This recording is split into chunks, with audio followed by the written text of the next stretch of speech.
എന്നാൽ മോഹൻലാൽ എന്ന നടൻ ഒരു വലിയ ക്രൈമിന് ഇപ്പോൾ അറസ്റ്റ് ചെയ്യപ്പെടാൻ സാധ്യതയുണ്ടെന്നുള്ള വാർത്തകൾ പുറത്തു വരികയാണ്. അതായത് ഒരു പോക്സോ കേസിൽ അദ്ദേഹം അറസ്റ്റ് ചെയ്യപ്പെടാൻ സാധ്യതയുണ്ടെന്നുള്ള വിവരങ്ങളാണ് പുറത്തു വരുന്നത്. ഏതാറാ ഇവിടെ എത്ര കാലൊന്നും കണ്ടിട്ടില്ലല്ലോ. ഏതാണ് ഈ മണാവണാഞ്ച്? മോഹൻലാലിനെ പോക്സോ കേസിൽ കൊടുക്കാൻ പോവാണത്രേ. എൻ്റെ പൊന്നു മക്കളെ, ഇങ്ങനെ കുറെ എണ്ണം ഉണ്ട്. എന്തെങ്കിലുമൊക്കെ പറഞ്ഞ് എങ്ങനെയെങ്കിലും കുറച്ച് റീച്ച് ഉണ്ടാക്കണം, കുറച്ച് കായ് ഉണ്ടാക്കണം. ഇവൻ കായ് ഉണ്ടാക്കണതിന് പിന്നെ ഒരു അർത്ഥം ഉണ്ട് കേട്ടോ. കാരണം ഇങ്ങനെ അപകീർത്തിപ്പെടുത്തുന്ന പല വാർത്തകളും കൊടുത്തിട്ട് ഒരേ കേസിൽ പെട്ടിട്ടുണ്ടേ. അങ്ങനെ കേസിൽ വാദിക്കാൻ പൈസ വേണ്ടേ? അപ്പൊ വീണ്ടും അത് തന്നെ, ഈ കഞ്ചാവ് കേസിൽ പിടിക്കപ്പെട്ട ആള് പിന്നെ വീണ്ടും വന്ന് കഞ്ചാവ് വിൽക്കുന്നു പറഞ്ഞ പോലെ തന്നെ ഇവൻ ഇത് തന്നെ പരിപാടി. മോഹൻലാൽ പോക്സോ കേസിൽ പെട്ടു. അതുപോലെ മോഹൻലാലിനെ മാത്രമല്ല, മമ്മൂട്ടിയും പറഞ്ഞിട്ടുണ്ട്. ഹേമ കമ്മിറ്റി റിപ്പോർട്ടിൽ പ്രമുഖരായ കുറച്ച് നടന്മാരുള്ളത് കൊണ്ട് മോഹൻലാൽ മമ്മൂട്ടിയാണ് അത്ര അതുകൊണ്ട് ആ പേജുകളൊക്കെ കീറിക്കളഞ്ഞ് നമ്മളൊരു റിപ്പോർട്ടൊക്കെ കേട്ടിട്ടുണ്ടല്ലോ. അത് മോഹൻലാലും മമ്മൂട്ടിയും ഇങ്ങനെ കാര്യങ്ങൾ ചെയ്യുന്നത് കൊണ്ടാണ് അത്രേ. പിന്നെ ഏതോ ഒരു MLA കുറിച്ചിട്ട് കുറച്ച് കാര്യങ്ങൾ കൂടി പറയുന്നുണ്ട്. എന്തായാലും കൊള്ളാം, നമുക്കൊന്ന് കേട്ടു നോക്കാട്ടോ ആളുടെ ഈ ഊളത്തരം. ഇവനൊക്കെ മോഹൻലാൽ ഫാൻസും മമ്മൂട്ടി ഫാൻസും കൂടെ എന്താക്കും എന്നൊക്കെ കണ്ടറിയാം. ഗവൺമെന്റ് ഹേമ കമ്മീഷൻ റിപ്പോർട്ട് കൊടുത്തതിൽ ചില നടികൾ വെളിപ്പെടുത്തിയ ഞെട്ടിക്കുന്ന കാര്യങ്ങളാണ് അദ്ദേഹത്തെ പോക്സോ കേസിൽ പെടുത്തിയിരിക്കുന്നത്. 2 സിനിമകളുടെ സെറ്റിലാണ് ഈ കാര്യം നടന്നത് എന്നുള്ള വിവരണമാണ് പുറത്തു വരുന്നത്. ഒന്ന് ഔട്ട് ഓഫ് സിലബസ് എന്ന സിനിമയിലും അതേപോലെ രണ്ടാമത്തെ ഫ്ലാഷ് എന്ന സിനിമയിലും. ഔട്ട് ഓഫ് സിലബസ് ഒരു ഡ്രാമാറ്റിക് റൊമാൻസ് സിനിമയാണ്. അത് കോളേജ് ജീവിതവുമായി ബന്ധപ്പെട്ട ഒരു സിനിമയാണ്. അതോടൊപ്പം തന്നെ ഫ്ലാഷ് എന്ന സിനിമയിൽ ഒരു സൈക്കോ ആയ ത്രില്ലർ സിനിമയാണ്. അതിൽ മോഹൻലാലാണ് മെയിൻ നായകൻ. അതിലാണ് പാർവതി തിരുവോത്തും അഭിനയിച്ചിട്ടുള്ളത്. അതിപ്പം തന്നെ പാർവതി തിരുവോത്തും അഭിനയിച്ചിട്ടുള്ളത് എന്ന് പറഞ്ഞു വെക്കുന്നത്, എന്തെങ്കിലും ഒരു കാര്യം പറയുമ്പോൾ ഒരു നുണയാണ് എങ്കിൽ കൃത്യമായിട്ട് തപ്പിപ്പിടിച്ചിട്ടേ പറയേണ്ടതുള്ളൂ. യഥാർത്ഥത്തിൽ ഒരു സത്യമാണ് എങ്കിൽ നമ്മളൊരു തപ്പിപ്പിടുത്തുണ്ടാവില്ല. ഇത് ഇദ്ദേഹം പറയുന്ന വാക്കുകളിൽ നിന്ന് തന്നെ ഇത് വൃത്തിയിൽ പറയാൻ പറ്റും. നുണയാണ് പറഞ്ഞുകൊണ്ടിരിക്കുന്നത് എന്നുള്ളത്.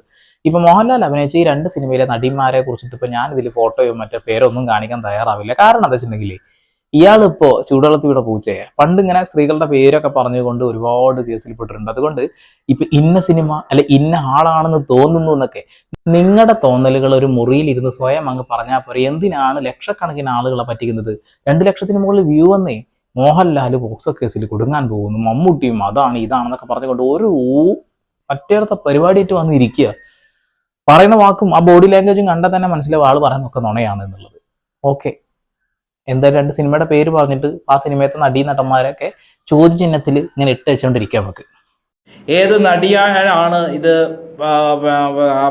പോക്സോ കേസിൽ കൊടുത്തിട്ടുള്ളത് എന്നൊക്കെ ചില കൃത്യമായ വിവരങ്ങൾ എൻ്റെ അടുത്തുണ്ടെങ്കിൽ ഞാൻ അത് വെളിപ്പെടുത്താൻ ആഗ്രഹിക്കുന്നില്ല. അത് വെളിപ്പെടുത്തി കഴിഞ്ഞാൽ നിനക്ക് നല്ല 8ന്റെ പണി കിട്ടുമെന്ന് അറിയാം.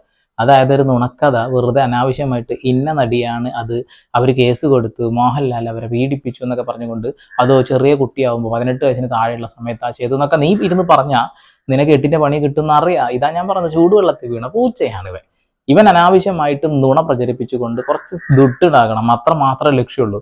മോഹൻലാലിനെ കുറിച്ചിട്ടാണ് ഈ ഒരു ഊളത്തരം പറയുന്നതെന്നുള്ള ബോധം ഇവനില്ല എന്നുള്ളതാണ്. എന്തായാലും ഫാൻസ് അസോസിയേഷനൊക്കെ ഇതിന് നല്ല 8ന്റെ പണി തരും. മോഹൻലാൽ ഇങ്ങനത്തെ കാര്യങ്ങൾ ഇടപെടാറില്ല. കാരണം ഇങ്ങനെ കുറെ എണ്ണം കിടന്ന് കുരക്കാറുണ്ട്. മമ്മൂട്ടിയാണെങ്കിലും മോഹൻലാലാണെന്നുണ്ടെങ്കിൽ ഇത്തരം കാര്യങ്ങൾ ഇടപെടില്ല.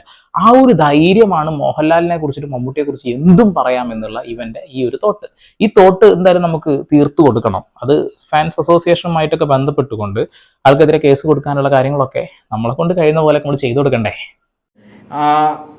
ആരാണ് നടിയെന്ന് നമുക്കറിയില്ല. പക്ഷേ പാർവതി തിരുവോത്തടക്കം പരസ്യമായ രംഗത്ത് വന്നതിൻ്റെ അടിസ്ഥാനത്തിലാണ് ഹേമ കമ്മിറ്റി റിപ്പോർട്ട് വന്നിട്ടുള്ളത്. ഹേമ കമ്മിറ്റി റിമോട്ട് വന്നിട്ടുള്ളത് അങ്ങനെയാണ്. പാർവതി തിരുവോത്തൊക്കെ കൊടുത്ത ഒരു കാര്യമുണ്ട്. ഏതാ നടിയാണെന്ന് എനിക്കറിയാം, അത് ഞാൻ പറയില്ല എന്ന് പറയുന്നു. അത് കഴിഞ്ഞ് ഏതാ നടിയാണെന്ന് നമുക്ക് അറിയില്ല കേട്ടോ എന്ന് പറയുന്നു. ഇവൻ ഊഹിച്ചുകൊണ്ട് ഒരു ക്യാമറ ഓണാക്കി അതിന് മുന്നിൽ ഇരുന്നു കൊണ്ട് പറഞ്ഞുകൊണ്ടിരിക്കുക. പറയുന്നത് ഫുള്ള് നോണ. വലിയ വലിയ നടന്മാരെ കുറിച്ച് പറയുമ്പോൾ 4 ആൾ കാണും. അത് തന്നെ ലക്ഷ്യം. ഹലോ, മോഹൻലാൽ ഏത് നടിയെ പീഡിപ്പിച്ചതിനാണ് പ്രായപൂർത്തിയാകാത്ത ഘട്ടത്തിൽ ആ നടിയുടെ സമ്മതമില്ലാതെ ബലം പ്രയോഗിച്ച് ആ നടിയെ കീഴ്പ്പെടുത്തി എന്നുള്ളതാണ് ആരോപണം. ഇതിന് ഇപ്പോൾ ഏറ്റവും പുതിയ വിവരങ്ങൾ ക്രൈംബ്രാഞ്ച് അത് അന്വേഷിക്കുന്നു. അതിൻ്റെ ഭാഗമായി ആ സിനിമയുടെ PRO ആയ KS ദിനേശിനെ ഇപ്പോൾ ചോദ്യം ചെയ്യാൻ വിളിപ്പിച്ചിരിക്കുന്നു എന്നുള്ള വാർത്തയാണ് പുറത്തു വന്നിരിക്കുന്നത്. ഒരു ചാനലിലും കാണാത്ത വാർത്ത, ഒരു എക്സ്ക്ലൂസീവ് വാർത്ത, അതെങ്ങനെയാണ് ഇവന്റെ ചാനലിൽ കിട്ടുന്നതെന്ന് എനിക്ക് മനസ്സിലാവാത്തത്. ഇതാണ് പറയുന്നത്. ഒരു ക്രൈംബ്രാഞ്ച് ഒക്കെ അന്വേഷിക്കുന്ന ഒരു കേസൊക്കെ ആണെങ്കിൽ തീർച്ചയായിട്ടും അത് മറ്റുള്ള മാധ്യമങ്ങൾ കൂടി ചർച്ച ചെയ്യും, വലിയ രീതിയിൽ അത് കൊട്ടിഘോഷിച്ച് ഇപ്പോൾ അങ്ങനെ എങ്ങനെയെന്ന് പറഞ്ഞുകൊണ്ടിരിക്കും. പക്ഷേ അവർക്ക് പോലും ബോധമുണ്ട് എന്നുള്ളതാണ്. അങ്ങനെ ഒരു വാർത്ത കേൾക്കുമ്പോൾ അതിന്റെ നിജസ്ഥിതി മനസ്സിലാക്കാതെ അവരും ചെയ്യില്ല. ഇവൻ ഇത് കാള പറ്റുമെന്ന് കേൾക്കുമ്പോൾ കയറെടുക്കാൻ വേണ്ടി ഓടിപ്പോകുന്ന ഒരവസ്ഥ. എന്തായാലും കൊള്ളാട്ടാ, ഇങ്ങനെയുള്ള ആളുകൾക്കൊക്കെ നല്ല സബ്സ്ക്രൈബേഴ്സ്, നല്ല സപ്പോർട്ടാ. ഇങ്ങനെ ഊളത്തരം പറയുന്നത് ഇങ്ങനെ കേട്ടോണ്ടിരിക്കാൻ കുറെ മണ്ടന്മാരുണ്ട് എന്നുള്ളതാണ്. അയ്യോ. ഈ കാര്യം ഞാൻ KS ദിനേശിനോട് ചോദിക്കുകയുണ്ടായി. ആ കാര്യം സത്യമാണ് എന്ന് അദ്ദേഹം എന്നോട് പറയുകയുണ്ടായി. അതായത് മോഹൻലാൽ ഒരു പ്രായപൂർത്തിയാകാത്ത നടിയെ ബലാത്സംഗം ചെയ്തു. ആ ബലാത്സംഗം ചെയ്ത കേസിൽ അദ്ദേഹത്തിനെതിരെ ശക്തമായ രൂപത്തിൽ അന്വേഷണം നടക്കുന്നു. ഗവൺമെന്റ് അത് അട്ടിമറിക്കാൻ നോക്കുന്നു. ഹൈക്കോടതി ഇടപെട്ട കേസായതിനാൽ അങ്ങനെ പെട്ടെന്നൊന്നും ഇത് അട്ടിമറിക്കാനും പറ്റില്ല. ഹൈക്കോടതി നിരീക്ഷണത്തിലുള്ള കേസിൽ ഈ പോലീസ് ഉദ്യോഗസ്ഥന്മാർ അട്ടിമറിച്ചാൽ തീർച്ചയായും അവരും പിടിക്കപ്പെടും എന്നുള്ള കാര്യത്തിൽ സംശയമില്ല. ഈ ഊളത്തരം പറഞ്ഞ നീയും പിടിക്കപ്പെടും എന്നുള്ള കാര്യത്തിൽ ഒരു സംശയവും ഇല്ല. മോഹൻലാലിനെ കുറിച്ചിട്ട് ക്രൈംബ്രാഞ്ച് അന്വേഷിക്കുന്നു. പ്രായപൂർത്തിയാകാത്ത ഒരു പെൺകുട്ടിയെ പീഡിപ്പിച്ചു എന്നൊക്കെ പറയുമ്പോൾ എടാ നിന്റെ ഊഹാപോഹങ്ങൾ ഇവിടെ വന്ന് പറയുമ്പോൾ നിനക്കത് പണി കിട്ടുന്നുള്ള ബോധം നിനക്കില്ലേ? മോഹൻലാൽ ഈ ഒരു വിഷയത്തിൽ ഇടപെടൽ നടത്താതിരിക്കാൻ സാധ്യതയില്ല. എന്തായാലും ഇടപെടലുകൾ നടത്തും. ഇങ്ങനെയുള്ള കുറെ മണ്ടന്മാരുണ്ട് എന്നുള്ളതാണ്. ഇവനൊക്കെ സപ്പോർട്ട് ചെയ്യുന്ന മണ്ടന്മാരോട് എനിക്ക് ഒന്നേ പറയാനുള്ളൂ, എന്തിനാ വെറുതെ ഇങ്ങനെയുള്ള ആളുകളൊക്കെ വളർത്തിയെടുക്കുന്നത്? ഇങ്ങനെയുള്ള കുഷ്ടത്തരങ്ങൾ പറയുന്ന ആളുകൾ എന്തിനാ വളർത്തിയെടുക്കുന്നത്? മോഹൻലാൽ, മമ്മൂട്ടിയൊക്കെ നമ്മുടെ ലെജൻഡ് ആക്ടേഴ്സാണ്. അവരെ കുറിച്ച് എന്തെങ്കിലും ചൊറിഞ്ഞു കഴിഞ്ഞാൽ ജീവിക്കാനുള്ള വകുപ്പ് കിട്ടുന്ന ധാരണ കൊണ്ടാണ് ഈ പൊട്ടത്തരങ്ങൾ വിളിച്ചു പറഞ്ഞുകൊണ്ടിരിക്കുന്നത്. ഇതൊന്നും ആരും വിശ്വസിക്കരുത്. എല്ലാ മാധ്യമങ്ങളിലും വരികയാണെന്നുണ്ടെങ്കിലും കുറച്ചെങ്കിലും വിശ്വസിക്കുക. ഇങ്ങനെയുള്ള മഞ്ഞ മാധ്യമങ്ങളിൽ വരുമ്പോൾ അത് വിശ്വസിക്കാൻ പറ്റില്ല, വിശ്വാസയോഗ്യമല്ല എന്നുള്ളതാണ്. കേസിലെ തെളിവുകൾ നശിപ്പിക്കപ്പെടുകയോ അന്വേഷണം അട്ടിമറിക്കുകയോ ചെയ്താൽ പോലീസ് ഉദ്യോഗസ്ഥന്മാരും കുടുങ്ങുമെന്നുള്ളതിനാൽ ഈ കേസ് നിർണായകമാവുകയാണ് മോഹൻലാലിന്റെ ജീവിതത്തിൽ എന്നുള്ള വിവരങ്ങളാണ് പുറത്തു വരുന്നത്. എന്നുള്ള വിവരങ്ങളാണ് ഇതിൽ കൂടെയാണ് പുറത്തു വന്നത്. ഞങ്ങൾ ആരും അറിഞ്ഞില്ലല്ലോ, ന്യൂസ് ചാനലുകളിൽ അറിഞ്ഞിട്ടില്ലല്ലോ. നിങ്ങൾക്ക് ഇത് എവിടെ നിന്ന് കിട്ടുന്നു? ഊഹാപോഹങ്ങൾ ഇങ്ങനെ പ്രചരിപ്പിക്കാൻ നിങ്ങൾക്ക് വട്ടാണോ, ഭ്രാന്താണോ, ചങ്ങലൊക്കെ ഇടേണ്ടതാണോ, വല്ല ഷോക്ക് അടിപ്പിക്കേണ്ടതാണോ എന്നുള്ള കാര്യമാണ് നോക്കേണ്ടത്. അതൊക്കെ ഒന്ന് പോയിട്ട് അവൻ അറിയുന്ന ആരെങ്കിലും കണ്ടെന്ന് ഡോക്ടറെ കാണിക്ക് പോയിട്ട്.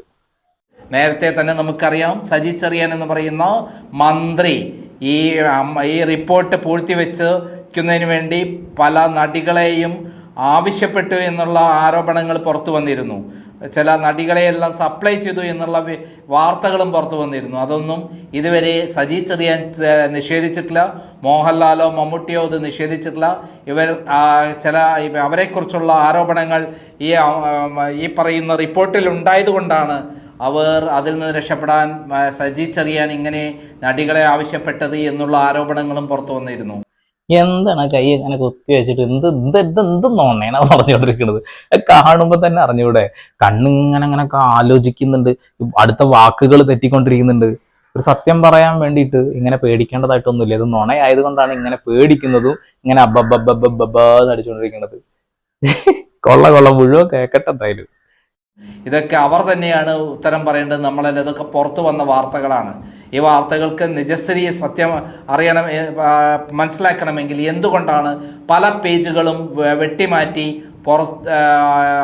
ഈ പറയുന്ന ഹേമ കമ്മിറ്റി റിപ്പോർട്ട് ആദ്യം പുറത്തുവിട്ടത്? യഥാർത്ഥ റിപ്പോർട്ടിൻ്റെ പ്രധാനപ്പെട്ട ഭാഗങ്ങൾ മാറ്റിവെച്ചുകൊണ്ടാണ് ഇത്തരത്തിലുള്ള കാര്യങ്ങൾ ചെയ്ത് അതിൽ പ്രമുഖരായ സൂപ്പർ സ്റ്റാറുകളായ മോഹൻലാലിനെയും മമ്മൂട്ടിയെ അടക്കമുള്ള വിവരണങ്ങളാണ് ഉണ്ടായത്. അതിലാണ് ഈ പോക്സോ കേസും ഉണ്ടായിരുന്നത് എന്നുള്ള ഞെട്ടിക്കുന്ന വിവരമാണ് ഇപ്പോൾ പുറത്തു വന്നുകൊണ്ടിരിക്കുന്നത്. എന്തായാലും നീട്ടണ്ട നീ. ഫോക്കസ് കേസ്, അത് ഇത് മണകൊണാഞ്ചിത്തരം, പൊട്ടത്തരം, അങ്ങനെ ഓരോന്ന് പറഞ്ഞു. മമ്മൂട്ടിക്കും മോഹൻലാലിനും ഒക്കെ സ്ത്രീകളെ കൂട്ടിക്കൊടുക്കാനൊക്കെ ഒരാളുകൾ ഉണ്ടായിരുന്നു. അതേപോലെ തന്നെ അങ്ങോട്ടും ഇങ്ങോട്ടും ആളുണ്ടായിരുന്നൊക്കെയാണ് ഈ പൊട്ടം പറഞ്ഞുകൊണ്ടിരിക്കുന്നത്. പോക്സോ കേസ് അതുപോലും കറക്റ്റ് പറയാറില്ല. പോക്സോ കേസ്, അത് ഇത്. എൻ്റെ പൊന്നു മോനെ, നിനക്ക് ഫാൻസ് അസോസിയേഷൻ നല്ല രീതിയിൽ പൊങ്കാല തരും. ഒരു സംശയം ആ കാര്യത്തിൽ വേണ്ട. പോലീസ് കേസും കൊടുക്കണം ഇവനെതിരെ. എന്തിനാണ് ആവശ്യമില്ലാതെ നുണകൾ പറയുന്നത്? മോഹൻലാൽ ഇങ്ങനെ ചെയ്തു അങ്ങനെ ചെയ്തു എന്നൊക്കെ പറഞ്ഞുകൊണ്ടിരിക്കുമ്പോൾ അത് കാണാൻ ആളുകൾ വരുന്നുള്ള ബോധത്തിന്റെ പുറത്തല്ലേ ഈ പൊട്ടത്തരം ചെയ്യുന്നത്. ഞാൻ ഈ വീഡിയോ തുറന്ന് കാണിക്കാൻ കാരണം വെച്ചിട്ടുണ്ടെങ്കിൽ ഇവന്റെ ഈ ഊള മുഖവും ഈ ഊളത്തരവും നാലാൾ അറിയാൻ വേണ്ടി തന്നെയാണ്. അങ്ങനെയെങ്കിലും കുറച്ച് ആളുകളെങ്കിലും ഇടപെടൽ നടത്തിയിട്ട് ഇവനൊരു പണി കൊടുക്കണം. വേറൊന്നും എനിക്ക് പറയാനില്ല. ഇത് ആവശ്യമില്ലാതെ തീക്കൊള്ളി ചൊറിഞ്ഞതിന് തുല്യമാണെന്നുള്ള കാര്യത്തിൽ ഒരു തർക്കവും വേണ്ട. മോഹൻലാലിനെയും മമ്മൂട്ടിയെയും കുറിച്ചിട്ടും ഇങ്ങനെ അനാവശ്യങ്ങൾ പറയുന്ന കുറേ പട്ടിക്കാട്ടങ്ങളുണ്ട്. അവരോടൊക്കെ എനിക്ക് നടുവിരൽ നമസ്കാരം മാത്രമേ തരാൻ കഴിയുള്ളൂ. ഇതിൻ്റെ ഒരു ആധികാരികത, ഇത് ശരിയാണോ സത്യമാണോ തെറ്റാണോ എന്ന് അറിഞ്ഞതിന് ശേഷം പറയുന്നതിന് പിന്നെയും കുഴപ്പമില്ല. അതുവരെ കാത്തിരിക്കാനുള്ള ഒരു കാര്യങ്ങളും കൂടി നിങ്ങൾ ചെയ്യുക എന്നുള്ളതാണ്. ഒരു ചാനലിനും കിട്ടാത്ത കാര്യങ്ങൾ നിങ്ങൾക്ക് കിട്ടുന്നു, നിങ്ങൾ കൊട്ടിഘോഷിക്കുന്നു. കൊള്ളാം കൊള്ളാം കൊള്ളാം. ആ ബോഡി ലാംഗ്വേജിൽ തന്നെ ഇത് കൃത്യമായിട്ട് മനസ്സിലാവുന്നുണ്ട് നുണയാണ് പറയുന്നത് എന്നുള്ളത്. വാക്കുകൾ ഇങ്ങനെ കിട്ടാതെ തന്നെ തപ്പി പിടിച്ചുകൊണ്ടിരിക്കുമ്പോഴും നമുക്ക് മനസ്സിലാക്കാം ഇത് നുണയാണ് എന്നുള്ളത്. ഇത് വെറുതെ വന്ന് എന്തെങ്കിലുമൊക്കെ പറയുന്നത് പോലെ. അതേപോലെ തന്നെ പെല്ലിശ്ശേരി എന്ന ഒരാളുണ്ട്, മമ്മൂട്ടി ഞാൻ വിളിച്ചു, മമ്മൂട്ടി ക്യാൻസർ ആണെന്ന് ചോദിച്ചാൽ മമ്മൂട്ടി ക്യാൻസർ ആണെന്ന് പറഞ്ഞു, അങ്ങനെയാണ് ഇങ്ങനെയാണെന്ന് പറഞ്ഞു. എന്തൊക്കെ നുണയാണ് പറഞ്ഞുകൊണ്ടിരിക്കുന്നത്. അങ്ങനെ ഞങ്ങൾക്ക് ഭയങ്കര അടുപ്പാണെന്നൊക്കെ പറഞ്ഞുകൊണ്ടാണ് ഈ നുണ പറയുന്നത്. ഇങ്ങനെ നുണകൾ പറയുന്ന ആളുകളെ നീറ്റിയത് മാറ്റി ഒരു മൂലക്ക് നിർത്താനുള്ള ശ്രമങ്ങൾ നിങ്ങൾ എല്ലാവരും ചെയ്യുക. അത്രേ പറയുന്നുള്ളൂ. പരമാവധി ഷെയർ ചെയ്യുക. മോഹൻലാൽ ഫാൻസിനോട് എനിക്ക് പറയാനുള്ളത്, പറ്റുമെങ്കിൽ ഇവനെതിരെ ഒരു കേസ് കൊടുക്കുക. വീണ്ടും വരെ പുതിയ വാർത്താ വിശേഷങ്ങളുമായി സന്ദീപ് പോൾ സൈനിങ് ഓഫ്.